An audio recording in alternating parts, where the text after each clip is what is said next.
ഞാൻ വളരെ നേരത്തെ വന്നിരുന്നത് ഇവിടുത്തെ പരിപാടി ആസ്വദിക്കാൻ വേണ്ടി തന്നെയാണ്. കാരണം കുറേ നാളായി ഇത്തരം സുന്നി പ്രസ്ഥാനങ്ങളുടെ ഇത്തരം പരിപാടികളിൽ വളരെ ഡീപ്പായി മുന്നോട്ട് പോകുന്ന പരിപാടിയിൽ പങ്കെടുക്കാൻ അവസരം ലഭിക്കാത്തത്. ഒരു കാലഘട്ടത്തിൽ കണ്ണൂർ ജില്ലയിൽ SSFന്റെ സാരഥ്യം വഹിച്ചിരുന്നു. അന്ന് ഹൈദരലി ശാബ്ദങ്ങളായിരുന്നു SSFന്റെ സ്റ്റേറ്റ് പ്രസിഡന്റ്. ഒരിക്കലും തന്നെ ഇത്തരമൊരു പരിപാടി കണ്ണൂർ പോലെയുള്ള പ്രദേശങ്ങളിൽ വെക്കുന്ന സമയത്ത് ഒരുപക്ഷെ ഇസ്ലാമിക പ്രബോധനം ആദ്യമായി എത്തിയ പ്രദേശങ്ങളിലൊന്നാണ് ഇരിക്കൂർ നിലാമുറ്റത്ത്. എൻ്റെ നാട്ടിൽ നിലാമുറ്റത്ത് ഒരു ഖബറിൻ്റെ മേലെ മീസാൻ കലയിൽ എഴുതി വെച്ചിരിക്കുന്ന ഹിജ്റ 5 എന്നാണ്.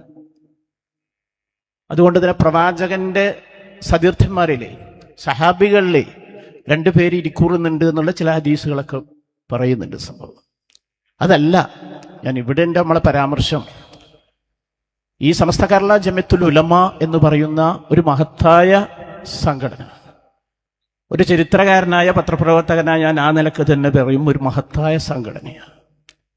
ആ സംഘടനയുടെ 100ാം വാർഷികം കൊണ്ടാടുന്ന സമയത്ത് അതിൽ ഭാഗവാക്കാൻ നമുക്ക് അവസരം ലഭിക്കുക എന്നുള്ളത് അൽഹംദുലില്ലാ അല്ലാഹുവിനെ സ്തുതിക്കേണ്ട കാര്യം തന്നെയാണ്. കാരണം കേരളീയ മുസ്ലിം സമൂഹത്തിന്റെ ഇന്നത്തെ അവസ്ഥ, അല്ലെങ്കിൽ മതപരമായി സാംസ്കാരികപരമായി വിദ്യാഭ്യാസപരമായി അവർ ഉയർത്തിക്കൊണ്ടുവരുന്ന കാര്യത്തിൽ സമസ്ത വഹിച്ച പങ്ക് എനിക്ക് തോന്നുന്നു ലോകത്തൊരു സംഘടനയും വഹിച്ചില്ല എന്നുള്ളത്. ഒരു 4-5 വർഷം അവിടെ സൗദി അറേബ്യയിൽ മാധ്യമപ്രവർത്തനം നടത്തിയ സമയത്ത് അവിടുത്തെ കുഞ്ഞുങ്ങൾ രാവിലെ സ്കൂൾ അല്ലെങ്കിൽ മദ്രസൊക്കെ വിട്ട് വീണ്ടും ചില ട്യൂഷന് പോകുന്ന സമയത്ത് ഞാൻ ചോദിച്ചു എന്തിനാണ് പോകുന്നത്. അപ്പോൾ അവർ പറഞ്ഞത് മദ്രസ പഠനത്തിന് വേണ്ടി, കിതാബ് പഠിക്കാൻ വേണ്ടി എന്ന്. റാബിത്തുൽ ആലമിന്റെ സെക്രട്ടറി ജനറൽ ആയിരുന്ന ഡോക്ടർ ഉമർ നസീഫ് സാഹിബിനോട് ഞാൻ ചോദിച്ചു, നിങ്ങൾക്ക് എന്തുകൊണ്ട് കേരളത്തിലെ പോലെ ഒരു മദ്രസ സമ്പ്രദായം തുടങ്ങിക്കൂടാ? അപ്പോൾ പറഞ്ഞു, അവിടെ സമസ്ത പോലെയുള്ള നല്ല സംഘടനകളുണ്ട്, അവർ ഇക്കാര്യത്തിൽ വളരെ പ്രാവീണ്യരാണ്, അതുകൊണ്ട് തന്നെയാണ് ഞങ്ങൾക്ക് അതുമായി മുന്നോട്ട് പോകാൻ പറ്റാത്തത് എന്ന്.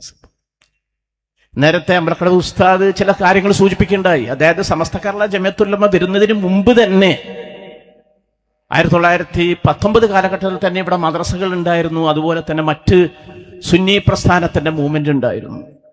അത് കുറച്ചും കൂടി ഡീപ്പായിട്ട് പോകേണ്ടത് ഞാൻ പലപ്പോഴും തന്നെ എഴുതിയിട്ടുണ്ട് ഈ വിഷയത്തിൽ. അതായത് ഐക്യസംഘം വന്നതിന് ശേഷമുള്ള റിയാക്ഷണറി സംഘടനയാണ് സമസ്ത എന്ന നിലക്ക് പലപ്പോഴും തന്നെ എഴുതപ്പെടാറുണ്ട്. അല്ലെങ്കിൽ നവോത്ഥാനം തുടങ്ങിയത് ഈ ഐക്യസംഘത്തോടു കൂടിയാണെന്നുള്ള ഒരു ആഖ്യാനം ഇവിടെ ഉണ്ട്. അത് ശരിയല്ല. ചരിത്രം വേണ്ട വിധത്തിൽ പഠിക്കാതിരിക്കുന്നത്. യഥാർത്ഥത്തിൽ വൈജ്ഞാനിക മത സാംസ്കാരിക രംഗത്ത് നമ്മൾ സുന്നി സരണി പ്രോജ്വലമാകുന്നത് 16ാം നൂറ്റാണ്ടിൽ തന്നെയാണ്. സൈനുദ്ദീൻ മക്തൂം തങ്ങൾമാരുടെ ആ കാലഘട്ടം.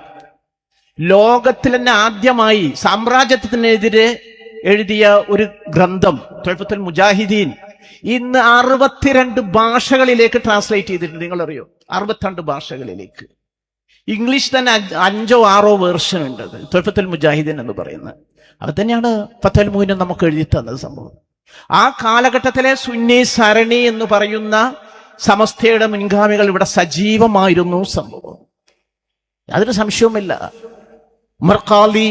മഹാനായ ഉമർ ഖാലിയൊക്കെ തന്നെ ഇവിടെ പ്രചാരണം നടത്തിയത്, അല്ലെങ്കിൽ ബ്രിട്ടീഷുകാർക്കെതിരെ പോരാടിയതൊക്കെ തന്നെ ഒരു സുന്നി ആംഗിളിൽ വെച്ചുകൊണ്ടാണ്.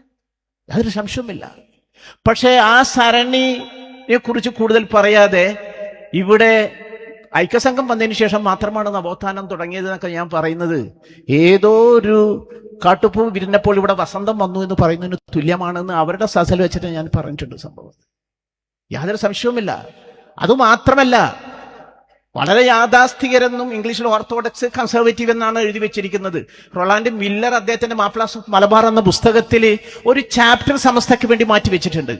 പക്ഷെ അതിൽ ഉപയോഗിച്ച വാക്കുകൾ അദ്ദേഹം ഓരോ 10 വർഷം കൂടുമ്പോഴും കേരളത്തിൽ വരാറുണ്ട്. ഒരു തവണ ഇവിടെ വന്നപ്പോൾ കാണാൻ പറ്റി കോഴിക്കോട് വെച്ച്. ഞാൻ പറഞ്ഞു, നിങ്ങൾ അതൊന്ന് മാറ്റി എഴുതേണ്ടിയിരിക്കുന്നത് വരും തലമുറക്ക് വേണ്ടി. കാരണം സമസ്ത നിങ്ങൾ പറയുന്ന കൺസർവേറ്റീവോ ഓർത്തഡോക്സോ ഒന്നുമല്ല. അവർ ഈ കാലഘട്ടത്തിന്റെ കുളമ്പടി ശബ്ദം കേട്ടും കൊണ്ട് ആവശ്യമായ എല്ലാ മാറ്റങ്ങളും വരിക. പക്ഷെ അതേസമയം അവരെ വേഷമോ അവരുടെ ശൈലിയോ അതോടൊപ്പം തന്നെ അവരുടെ ഊന്നല്ലോ ഒരു മാറ്റവും ഉണ്ടാവില്ല. അതുകൊണ്ട് തന്നെയാണ് അവർ ഇവിടെ സമസ്ത നിലനിൽക്കുന്നത്. അവരോടൊരു ഉദാഹരണം പറയുകയുണ്ടായി.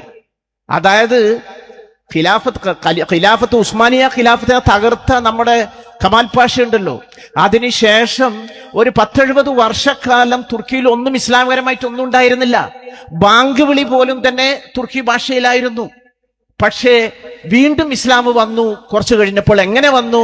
അനാത്തോലിയ എന്ന് പറയുന്ന നമ്മുടെ മലപ്പുറം ജില്ല പോലത്തെ ഒരു പ്രദേശമുണ്ട്, 100% മുസ്ലിങ്ങളുള്ള.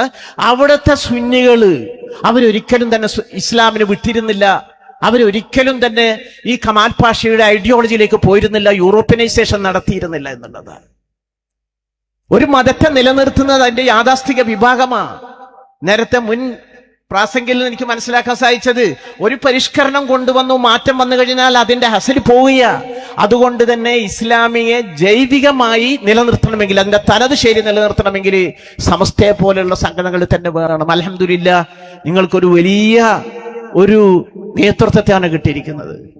ബഹുമാനപ്പെട്ട ജിഫ്രി മുത്തുക്കോയ തങ്ങളുടെ നേതൃത്വത്തിൽ നമുക്കൊരു കാര്യം മാത്രമേ ഓർക്കുള്ളൂ. ചരിത്രത്തിൽ പലപ്പോഴും തന്നെ ഇസ്ലാം അതുപോലെ തന്നെ മുസ്ലിം സമൂഹം വെല്ലുവിളി നേരിട്ട സമയത്ത് എല്ലാവരും ഉയർത്തിയ ഒരു മുദ്രാവാക്യമുണ്ട്, ഇസ്സത്തുൽ ഹഖ് വ സീറത്തുൽ അദിൽ. സത്യത്തിന്റെ പ്രഭാവം അതോടൊപ്പം നീതിയുടെ രഹസ്യം ഉയർന്നു കേൾക്കേണ്ട സമയമാണ് ഇത് എന്ന്. യഥാർത്ഥത്തിൽ ജിഫ്രി തങ്ങൾ ഉയർത്തുന്ന ഇത് ഇത്തരം സത്യത്തിന്റെ പ്രഭാവം തന്നെയാ, നീതിയുടെ രഹസ്യം തന്നെയാ. അതാണ് കാലഘട്ടത്തിന്റെ വെല്ലുവിളികളെ നേരിടാൻ പ്രാപ്തമാക്കുന്നതും.